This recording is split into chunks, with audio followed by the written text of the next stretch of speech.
Hi everyone and welcome back to Chef Seats. Today we're going to be making buttermilk panna cotta with macerated berries. This is another classic Italian dessert which is a must-have in our recipe list. They're also so light and creamy. And the best part about it, just like always, only thing we're going to need are a few simple ingredients. So, let's get started.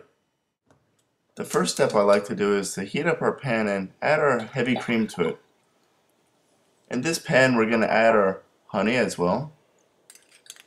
And after we add our honey, what we're going to need to do is just mix it very well and bring it up to a gentle simmer. This is going to help activate the yeast while also helping ensure that the honey is evenly distributed. In this recipe, I'm not going to use any sugar, so the honey is going to be our sweetening agent.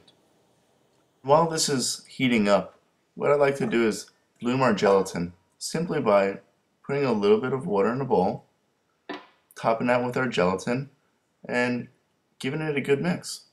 That's simple. After we get all this evenly incorporated, just set it aside and allow it to plump up for about 5 minutes. It's going to create this neat sponge-like texture. You see how easy that is? That's it. Now just set it aside for 5 minutes. And now that our gelatin is all plumped up with a sponge-like texture, it's time for us to add our heated heavy cream. And this step is going to be extremely important to make sure that we incorporate the gelatin very evenly. At first you might think that some of the gelatin is not going to mix very well, but in time, with you just keep on mixing and the heat of the cream, it's going to make sure that the gelatin melts and everything will work very nicely. See? Just like that. Now we can add our buttermilk. It's very important when we're making buttermilk panna cottas not to heat up the buttermilk. If you do this, what will happen? Our panna cotta is going to split, and we don't want that. So now that we have this yummy honey buttermilk panna cotta mixture base, let's just set it up in our bowls. So what I like to do is just simply grab a bowl, grab my ladle, and put it in. You can use as much as you like. This is your recipe, and you know what? It's going to be for your liking and your friends. Personally, I find that 3.5 to 4 ounces is more than enough for my dessert. There you go, just toss it on in. And the only thing we're going to have to do now is put it in the refrigerator for at least an hour and a half. This gelatin is going to set up and it's going to be nice and creamy.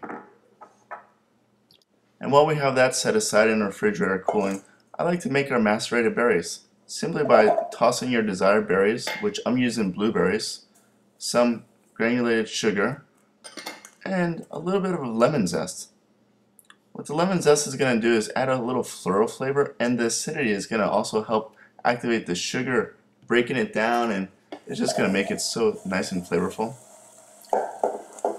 Now that we have this, let this set aside the entire time that the gelatin is firming up, a good hour and a half. And actually, if you're in a real rush, put it in the microwave for 30 seconds.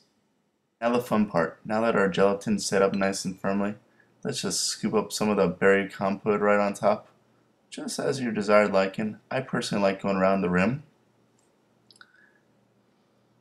Toss a few cracked hazelnuts or your nut of choice. This is going to add a really nice crunchy texture to the dish and just make it a little bit more fun when we're eating. Toss with a little bit of mint as well. A few here, a few there, just scatter it throughout the dish. This is also going to help lighten it. And that's it. Here's our buttermilk panna cotta, everybody. I really hope that you enjoyed this recipe. I hope you enjoyed watching this video. And again, here's the recipe as following. I'm really excited to hear how everything turned out for you, and tell me if you did any changes. Thanks for watching. Please like and subscribe.